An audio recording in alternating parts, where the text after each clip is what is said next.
All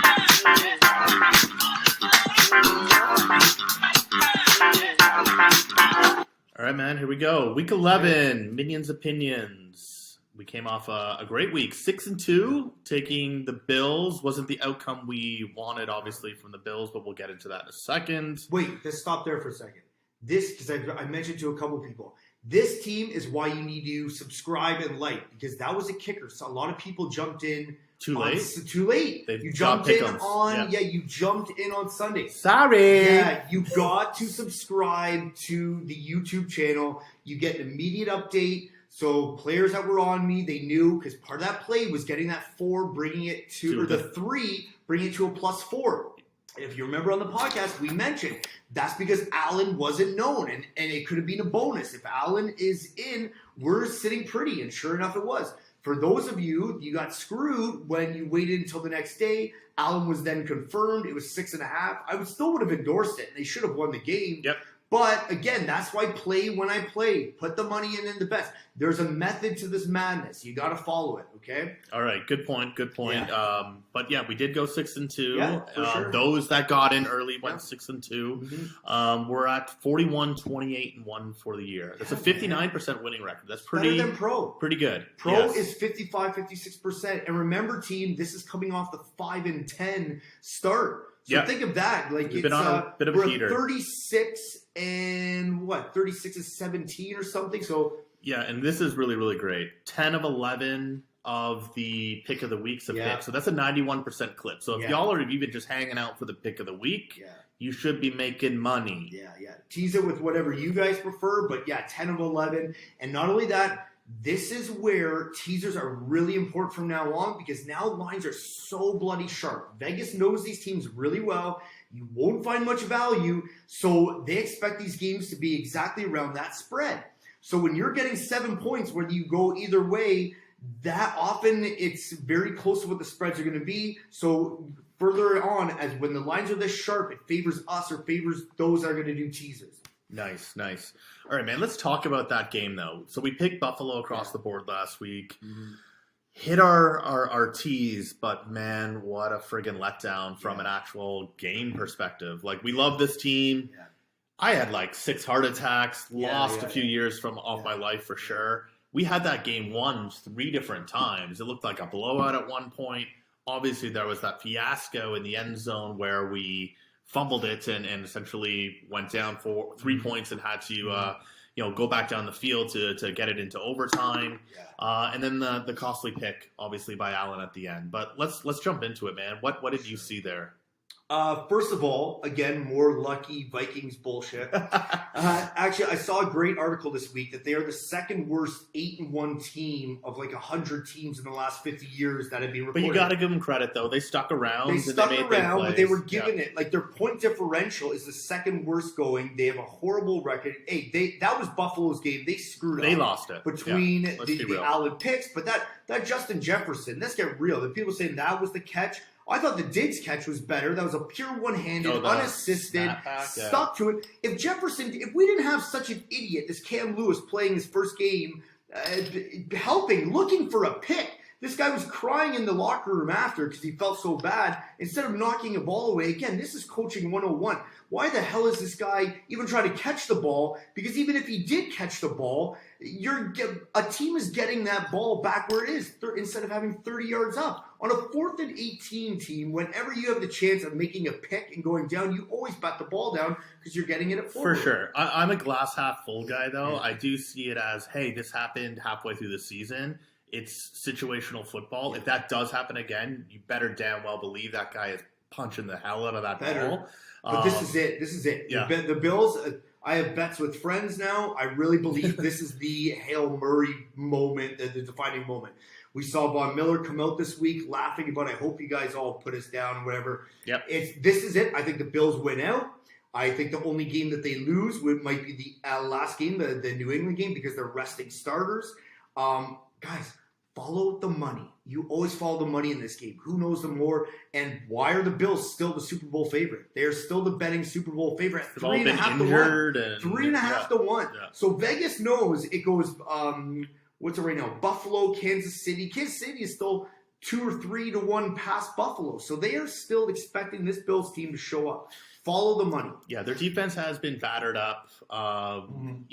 Break down the end zone play with the under center quarterback sneak to get it out of the end zone at the very end of the game. This is absolute poor coaching, and I'll tell you why. This is what you do, team, as a play. You would always, when he is at the half-yard line, you have a defense that has nothing to lose. They will cheat that play. Maybe they don't want to go offside because that would end the game. But what you would do, at least if I was coaching, I would have Josh Allen in shotgun. He's in a shotgun position with the intention to roll left or right running the ball. Worst case scenario, he fumbles the ball. It's a bad snap. It's a safety. He can fall on it. No big deal. Best case scenario, he is now getting the ball, rolling to run to his left or right. If it is not there, before he gets to the line of scrimmage, he can throw it away. That is an incomplete pass. Do it all over again. I don't know how these guys are getting paid millions of dollars. This is football 101. It's very simple, straightforward. The other team, is this guy took 10 snaps under center all game out of 60. He is not an under center quarterback. It's just like college. They don't teach these kids to put snaps under center anymore. You always have him in shotgun. It's an easy play. You have 4 options there. Worst case scenario, it's a fumble or something. It's a safety. You get a sack, it's a safety. Although it never should happen. But your play is to roll left or right. If there is not 1 yard to gain, you just dump the ball. You can throw it anywhere. You're out of the pocket. You can throw it. Just has to get over line of scrimmage, and it's done. It's incomplete. You come on back. That's how you coach it. No, I love it. But again, going back to what I said before, glad it happens at the midpoint of the season. Like if they're in that situation again, right, you better believe that they're going to be doing this different, just like they did for that KC fiasco with 13 seconds. Like they're taking all of these learnings and hopefully they apply them so they don't come out on the wrong end of it when we hit the playoffs. It's just funny, the Bills we were talking about, we're in all these games of the year. Maybe they'll finally win one. Yeah. You know what I mean? Hey, we're always on the wrong end of them. The team, I've loved them since I've been a kid. They're deep down, I believe they're cursed. Yeah, and, but they play entertaining games, right? This is game of the year with the Vikings. Game of the year last year with KC. We just need to come out on the other end of it. They've sucked me in. You brought me in as a Bills fan, and I want to fight people for you when I'm against that. I bought in. Team, think of this. It took a Miami. It takes like acts of God, really, for this team to lose. You're looking at the Vikings, 3 4th down conversions, plus the friggin' fumble and the interception at the end. Then the Miami, the Sun game, all the injuries. Like, this team will be ready as long as they aren't injured. And, we'll be there. We'll be there in the end.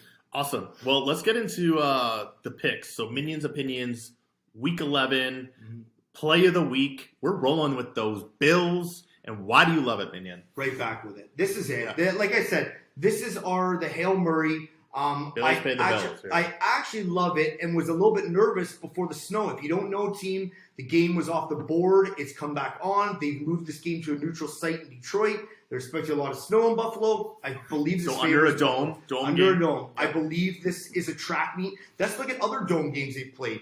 Maybe just the Rams game. And look how that was a track meet for their team. This offense is built for dome. It's I was a little bit worried that Cleveland could run the ball on them if it was a snow game. Not anymore. We're taking this from the 7.5 down to a pick'em. You bet this with everything. Right across the board. We're doing 8 plays. I have full confidence in this. If Bills lose this game, team, this is a real. This is red scary. Flag. This is scary because now Miami has, I think, Houston this week. New England will probably beat the Jets, and now the Bills would go to last place essentially in the division. Both New England and the Jets would jump them. And they have a bad taste in their mouth how they lost, right? You better believe they were getting rode at practice. The only thing I'm worried about is there's sugar high Josh, where he's not thinking, he's all over, and there's angry Josh. And we haven't seen angry Josh yet. We saw it last in the overtime. And he was a machine out there with those runs, but then he threw that ball in there. And if you haven't heard, team, Patrick Patterson was on Mackley, where he told Trey White on the sideline, if Gabe Davis only runs these 3 plays, and if he runs this, we know it, and coaches always told us, Josh will trust his arm. He must have done that because he threw right into coverage. That was a bonehead move. I'm a little bit worried about it. He's got the most interceptions in the league. He had no turnovers in the red zone, and now he's up to 5 or 6 this year. I'm a little concerned about it. He just needs to calm down. I'm a little concerned with the adjustments after half, but we're okay. They'll go into Detroit. That's a big piece, though, is the whole second half piece. They have not been great in the second half. They come out Awful. on fire, yeah, just putting up points, and then just fall off a cliff. And you know what's so funny with this team? The defense, remember, they went from holding everyone down in the second half, teams not scoring at all. I thought this coaching was brilliant. That's true, yeah. And now the offense is in a stalemate. It's almost like they get up too much. Like, it's at least as much, it's a lot better, other than the Baltimore game that they were down 17. They have really been up in these games more or less and blown them in the end. Yeah. They Green Bay, they did it and they didn't cover the spread. The Jets, they were up 14-3. Miami was comfortable. They were just outpacing them all day.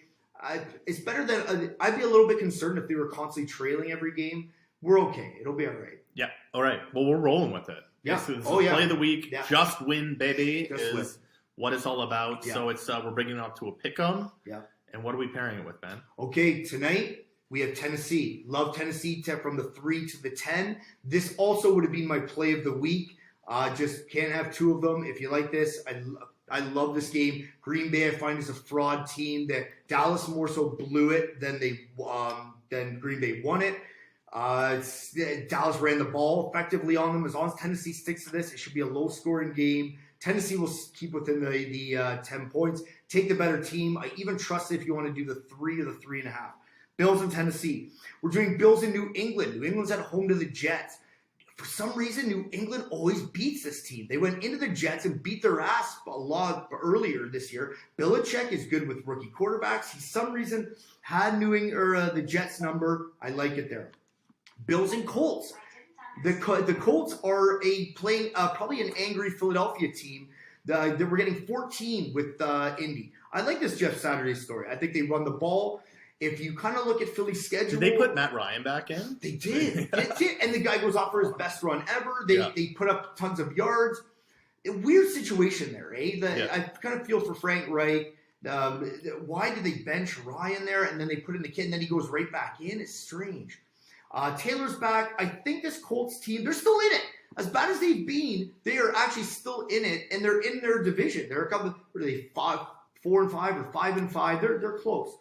Anyway, we're catching 14 points. This Philadelphia team, if you actually look into the numbers and go backwards, they haven't really played a decent team other than Minnesota, who was Kirk Cousins on prime time. But you're looking at pretty well all these crap quarterbacks. Dallas with a backup. You can't find me on that Philadelphia team one good team that they beat. It's a lot of Pittsburgh. It's the Vikings kind of stuff. It's not good. It's a little bit shady, a little bit fraudulent. Okay. We're doing the Bills and the Lions. They're taking the Lions at the Giants from a +3 to a +10. We're doing the Bills and the Bears. The Bears are at Atlanta. We're taking them from a 3 to a 10. Both these teams, Giants and Atlanta, they're squeaking by. They have no business being 10-point favorites, or at least what we can get. I like that there. We're doing Bills and Dallas. Maybe this is a little bit of an angry bet. Dallas is at Minnesota. We're getting Dallas, who's a favorite. Again, remember we talked about these fishy bets. What the hell is this about? How is Dallas a favorite in Minnesota? Isn't that weird? I've already had people reach out to me and say, "Oh, easy money. It's friggin'. It's a total disrespect to Minnesota." It might be, but it's also a fish line. Why is Vegas begging you to put money on Minnesota in this situation? They know something. We're going to take that. We're going to take Dallas straight up. We're going to take it at the 5.5, from a -1.5 to a +5.5. We're doing the Bills and the LA Chargers. This is the season for the Chargers. They're a 5. They're at home to Kansas City Sunday night. Hopefully Keenan Allen and Mike Williams get back. They played them well last time in Kansas City. We saw that game. I believe they hang close. And Bills and the Niners. We're bringing the Niners from a -8 to a -1 in San Francisco. It's a Monday nighter. Love Who are that. they playing? At Arizona. Oh, okay. I love it. So what you have, again, recap, all 7-point teasers again. Bills is your main play across the board, bringing them from a 7.5 to a half. Bills Tennessee, Bills New England, Bills Colts, Bills Lions, Bills Bears, Bills Dallas, Bills LA Chargers, and Bills San Francisco. All right, let's do it. Plays. Week 11, 8 plays. make money. This is where Go we Bills. really ripped it off last year. So let's do it. Yeah. All right. We'll see you next week.